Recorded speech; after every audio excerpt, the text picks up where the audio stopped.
Where am I? Oh, hey everyone. My name is Mike, and this is the Bored Cyborg.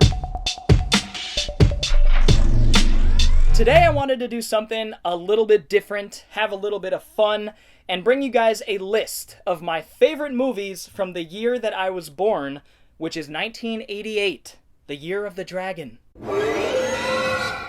So what I'm going to do is go over a little bit more than 10 movies. I have 4 or 5 honorable mentions that I just had to include in this list, but then the other 10 are ranked with 1 being my favorite. So let's jump right into it. Here are my top 10 films from the year that I was born, 1988.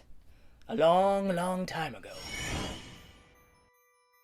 First up, like I said, I have a few honorable mentions. I had to mention The Land Before Time. You know, this is Don Bluth, 1988, a fantastic score by James Horner. And I had to talk about this one briefly because it is such a childhood favorite of mine. I am nostalgically attached to this film like, well, maybe 1 or 2 others here. I'm nostalgically attached to a lot of the movies I'm going to talk about, but this one I had to mention because it just brings back so many great memories of being a kid, and even watching this as an adult. It's a short, sweet, poignant story that I still adore to this day. So that is The Land Before Time. I had to mention that one. Next up is Dead Heat. Another honorable mention. Grew up watching this one with my father, one of Vincent Price's last movies. I didn't know that at the time when I was a kid, but you also have Treat Williams and Joe Piscopo, and this one I just remember for the buddy cop zombie sort of dichotomy that they had going on. Really love Dead Heat. Didn't make the list, but definitely an honorable mention. The Blob remake from 88. I guess I don't have to say from 88 because all of these films are from 88. Chuck Russell. In my opinion, 100 times better than the original The Blob from the 50s with Steve McQueen. I get it. I know what the film is going for. I think the film is pretty boring, save for the special effects. But Chuck Russell's The Blob gets the vision right, in my opinion. It's gruesome. It's grotesque. It's disgusting. It's bloody. The Blob doesn't f*** around. It f***s you up, crunches your bones, and it makes you become it. And I love The Blob. Can't go wrong with the remake. Alright, next up, Midnight Run. I recently talked about this one in a What I've Watched. Had to honorable mention this one. Robert De Niro, Charles Grodin, Martin Brest action comedy from the late 80s. Well, obviously, 88.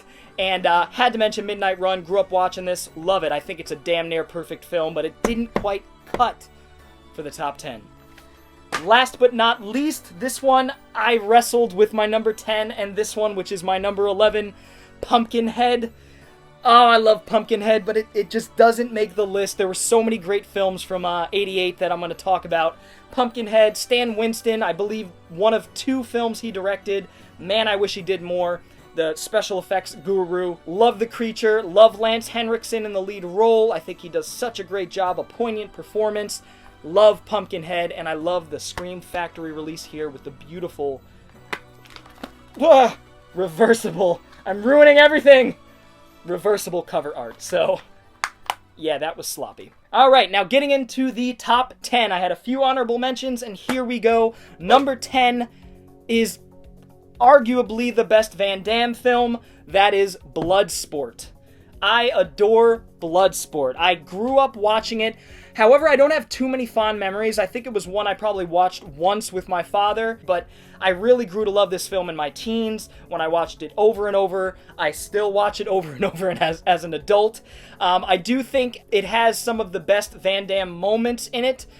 The fight choreography is great. It's edited tight. Van Damme kicking ass, his first real big breakthrough role. I love the other guy in this film, and I always forget his name. Donald Gibb is his co-star in this, and he does a great job. He's just this big, lovable teddy bear of a guy. It's about a martial arts tournament that Van Damme enters in, and that is what the movie is at its core. It is a martial arts tournament movie, and without films like Enter the Dragon, which this definitely borrowed a lot from, I think this and Enter the Dragon were the big movies that inspired Ed Boon to create Mortal Kombat, so it's culturally important, and just that is such an iconic image of Van Damme. One of his best. I still like Kickboxer a little bit more, which came a couple years later, but God, I love Bloodsport. Whenever I'm in a bad mood or I'm having a rough day, pop on Bloodsport. Always have a good time. Love it. That's my number 10. My number 9, we're getting into the horror. There are quite a few horror films here. My number 9 is They Live. John Carpenter. A lot of these films, guys, what can be said that hasn't already been said? John Carpenter's They Live, starring Roddy Piper, who was born for this role. Also starring Keith David, who, again, was born for a role like this. The machismo factor in this movie is off the charts. The fight scene, which is like 7 minutes long of them just banging out with no music. It's just a brutal fight that has a lot of symbolic meaning. This film overall has a lot of symbolic meaning. In fact, I've written it moved me so much that I wrote sort of a fan fiction sort of screenplay that's just sitting in nowhere land right now, that borrows a lot of the ideas and kind of ties into They Live. So, it could go without saying that I love They Live. One of my favorite Carpenter, I would say top 5, and that says a lot for Carpenter because he has so many films that I love. So I could talk about all of these films on this list for at least 20 minutes each, but I can't do that here, so I have to be short and succinct. Love They Live. Obey. Number 8 is The Adventures of Baron Munchausen. Man, I should have propped it up a little bit better. I didn't see this film when I was a kid. I didn't see it growing up somehow. I did grow up with movies like 12 Monkeys and Monty Python, things like that from Gilliam. Didn't see this till I was in my early 20s, maybe about a decade ago. And it just completely swept me away into the world. I love John Neville's performance as a bumbling aristocrat who just gets into just so many weird adventures. That's really what this movie is. It's just weird adventure after weird adventure. It's just one of those stuff happens movies, which a lot of Terry Gilliam's films are in ways, like Time Bandits, which is sort of a companion piece to this. But John Neville is just fantastic in the role. Gilliam is having so much fun with this movie, and that's really the epitome of why I love this movie so much. It is fun. It is fantastical. The imagery will be burned into your mind.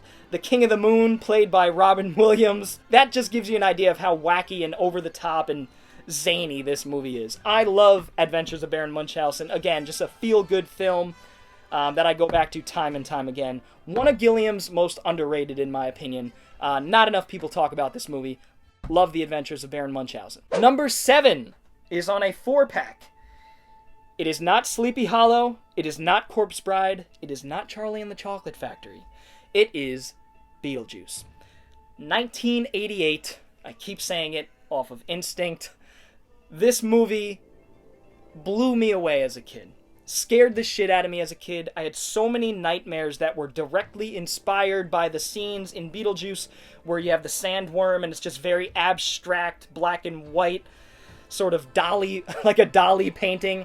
Those images were burned into my mind as a kid, and I literally had nightmares about them. But I recently rewatched Beetlejuice and realized that it is just a brilliant deconstruction of the Poltergeist haunted house film, with Michael Keaton playing Beetlejuice way over the top, way over the top and entertaining. He's only in the film for like 15 minutes, but it's one of those Hannibal Lecter type of performances where just because they're in the film for 10-15 minutes of screen time doesn't mean that they don't leave a lasting impression.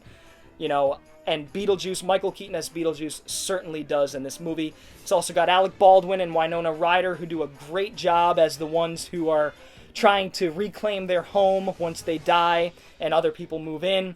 The scene, the day, that is one of the most memorable scenes where they're all dancing around the table, and it's just so much fun. I love fun movies. I love fantasy. Beetlejuice, 1988. I love it. Number 6 is a cautionary tale. A tale about all the dangers of drugs. Or the dangers of abusing drugs. Brain Damage. This is Frank Henenlotter, who is one of my heroes in film. He didn't make more than a handful of movies, about a handful of movies. Basket Case, Brain Damage, Frankenhooker. But the ones that he did make left an impression, especially on me. I've written actually a story called Detached, which is so inspired by Henenlotter's vision, especially this film and Brain Damage. And Brain Damage. Brain Damage is a crazy movie about the dangers of drug abuse. There's this alien named Elmer, who attaches himself to this kid's neck, his spinal cord, and he feeds him this drug, essentially. He gives him little dosages of this drug that just makes this kid go into euphoria. Just, I could feel the colors, things like that. I think that was one of the lines. And as he just gets into this trippy, hypnotic euphoria feeling. And of course, like with any drug that can do that to you, it can also addict you. And what happens in this film is essentially Brian, the young man which Elmer attaches himself to, who, he's getting all these drugs and loving life, and it's just beautiful. But unfortunately for Elmer to keep giving him this drug, Elmer needs fresh human brains. And there's really only one way that he can do that, and that's by walking around with Brian and allowing Elmer to kill these people and suck their brains out of their head, which fuels him to give Brian more and more drugs. And it's just a big, beautiful, wacky, ridiculous allegory about drug abuse, and it hits home for me because I've had drug abuse in my family, and it is just such a fun, gory 80s, grimy, gritty 80s film. Frank Henenlotter, he made so many memorable films and creatures, and just a griminess to them, this New York griminess to them that I just absolutely love. Brain Damage is my favorite of Henenlotter's. Brain Damage, my number 6. My number 5 is another horror film. Oh, I love this movie. Night of the Demons. Saw this one when I was a teenager. Didn't see it growing up, but man, I knew I loved it. It was love at first sight. Night of the Demons is a straightforward demon possession story about a group of kids on Halloween night that go into this stereotypical spooky abandoned house. It's definitely inspired by Evil Dead, undoubtedly. Without Evil Dead, we don't have Night of the Demons. So what ends up happening, all these kids gather at this house, and Angela has an idea to do some satanic rituals, some witchcraft, and just for some innocent fun. Things get out of hand. All the kids start becoming possessed by demons, starting with Angela, who is like the head demon, who has one of my favorite scenes in all of horror cinema, where she's dancing to Stigmata Martyr by Bauhaus with the strobe lights, and I have goosebumps thinking about it. It's such a kinesthetic scene, and I absolutely adore it. So besides that, we get gore to the extreme. The score here, even the soundtrack, I forget who does all the music, but some of the songs are really catchy. The score is fantastic. The opening sequence is hand-drawn and just wonderful. This is the quintessential Halloween movie, in my opinion. I watch this every Halloween. I like it more than the original Halloween by John Carpenter. What can I say? I just do. And Night of the Demons, great cast, memorable characters. All of the characters are memorable. Whereas most horror films today, you just throw away cookie cutout characters. Not this film. This film, every character is memorable. They each have a memorable look and aesthetic and demise, and it's just wonderful, man. Night of the Demons, not too fond of the sequel. Haven't seen number 3 just because 2 wasn't that great. Kind of, in a way, deconstructed a lot of what the first one did, but I love me some Night of the Demons. And again, a Scream Factory release here. There's sort of a trend going on. But Kevin S. Tenney, by the way, is the one who directed this. Love Night of the Demons. It is my number 5. Who Framed Roger Rabbit? What can I say, man? I incessantly watched this movie as a kid. It was the closest thing to... It was movie magic in a nutshell for me. Just to see live-action characters interacting with cartoons, it blew my mind. It's hard to really grasp, I think, for a lot of people that didn't grow up with films like this and Cool World. Disney was doing this thing in the 60s, but no one got it quite right like Robert Zemeckis.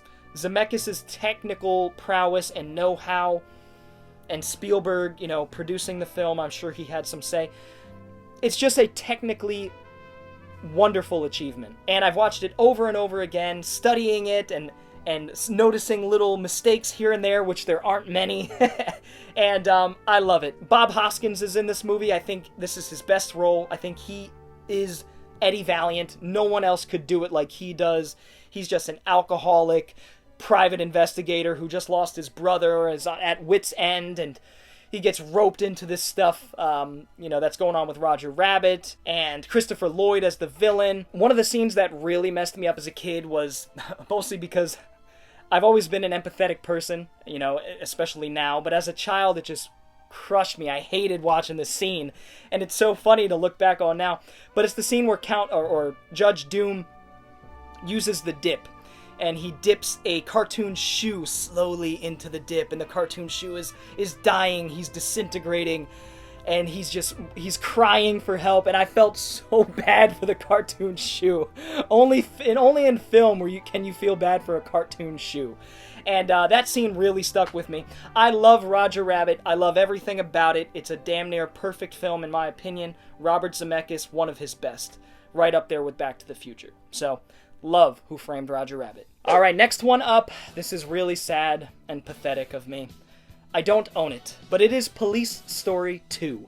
I did own these films. I sold them off a while ago on my Shout Factory Blu-ray because I wanted to fund the Criterion ones coming out. I think they may already be out. I haven't been able to pick them up yet. It hurts me, but Police Story 2 is my third favorite film from 1988. Police Story 2 is just a balls-to-the-wall Jackie Chan action film. It is one of his best. I like it just as much as Police Story 1. The most memorable scene in Police Story 2 for me is, all the action, obviously, is completely memorable. I love all of the action set pieces in this film, but the one that really got me and made my heart melt when I was watching this for the first time years back was the scene in the playground. That just goes on for 10 minutes, and it starts out with a bunch of dudes, and Jackie's fighting them, and then he picks up batons, and he's got 2 batons, and he's just fighting everybody around him, whooping ass, jumping all around the jungle gym. It is such a great set piece, and one of the best choreographed fight sequences I've ever seen. Jackie directed this one just like he did the first film. Police Story 2, one of the best action movies ever made. I feel the same way for Police Story 1, and I really need to get these films on Criterion. If they're out already, I need to see them in beautiful HD, which I've yet to see. Police Story 2. Alright, moving on to my number 2. One of my favorite films of all time. It's in my top 10. It's my number 2 from 1988, and that is Akira. Akira. I didn't grow up watching this movie. I didn't grow up watching anime, actually. I was introduced to this in my late teens, actually. My good buddy Darnell, D, showed me this film, and he said, I know you don't like anime, but this transcends anime. And god damn, he was right. I remember popping this movie in my late teens with my buddy Darnell and just sinking into the seat, and within the first 10 minutes, I knew this was something special. This is the film that got me into anime. Got me into 80s anime, 70s anime, early 90s anime. I love that era. And this was the film that kicked it off. This film, I've seen this film over 10 times, a dozen times, and I still get more and more from it every single time I watch it. The intro sequence is my favorite in any film. I would say any film ever. The intro sequence in this film is the most captivating, beautiful, colorful, vibrant, brutal. The music by Gaimao Yamashita, I believe Gaimao Yamashita. Their music is mostly taiko drums and weird breathing. They do all these sounds. They make an instrument with their voice. And Kaneda Tetsuo, and the characters' names. It's just such a unique score. And just beating drums on those. And these dudes whipping by in motorcycles and bashing each other over the head. It's just an all-out motorcycle war in the first 10 minutes. And I love what Akira is all about. It's about cause and effect. It's about what we do now affects the future.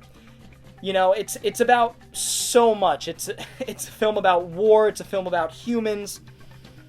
And I love everything about Akira. And I still, like I said, get more and more from it every time I watch it. This is the version to have. This has both the original English dub, which I really like, and the Japanese dub, and a new English dub, which is okay. But it looks beautiful. It's picture perfect, in my opinion. In my opinion, it can't get any better, but apparently it can. This is a masterpiece, folks. one of the greatest films of all time. The greatest anime film of all time, Akira. And if you guys have been watching my channel, you probably know what my number one is. Maybe this is a surprise, but my number one is a film that I am nostalgically connected to. My father and I grew up watching it, you know, over and over and over again. It was one of the earliest R-rated films I've seen, or I had seen it with cursing and violence and blood and gore and all those things that a growing boy needs. Die Hard. Motherfucking Die Hard. Starring Bruce Willis. I've talked about Die Hard before. Die Hard is the perfect action movie. It is exemplary. It is quintessential. Whenever I'm writing an action movie or an action scene, I go to this and I study this because the format, the way it's structured, the music, the sound, the cues, the dialogue, the script, everything is wound so tight in just this beautiful package by John McTiernan, who, man, in the late 80s, he was king with Predator and Die Hard, two of the greatest action films ever made. I think Die Hard, he gets it even better, he gets it even more right, which is a year after 87's Predator. This is his masterpiece. God, I love this movie. One day I will do an episode all about Die Hard. In fact, I have something coming up this Christmas that I have been planning for a while that I want to do for Die Hard. So this is the collection here. It has all 4 Die Hards. That's right, all 4. All of which I do enjoy, but nothing comes close to number 1 and 3, which McTiernan came back and did. I love everything about the movie. I could talk about it forever, but I'm not going to do that. If you haven't seen Die Hard, what the hell are you doing watching my videos? Go watch Die Hard. Die Hard is a masterpiece, and it's also in my top 5. So, one of my favorite films of all time, easily my favorite film from the year that I was born, 1988. Alright guys, that wraps it up. I hope you enjoyed this type of video. It was something I wanted to do that's a little different, a little, fun. I'm just having some fun here. If you enjoyed what you saw today, guys, feel free to give the video a thumbs up. And if you're new to the channel and want to see more videos like this, feel free to hit the subscribe button, as well as the little bell for notifications. I'd love to know what your favorite films from your birth year are. I think it could make for some really cool videos or for some really cool discussion in the comments below, so feel free to let me know. Anyways, guys, I will see you all next time. Bored Cyborg out. Water! I need water!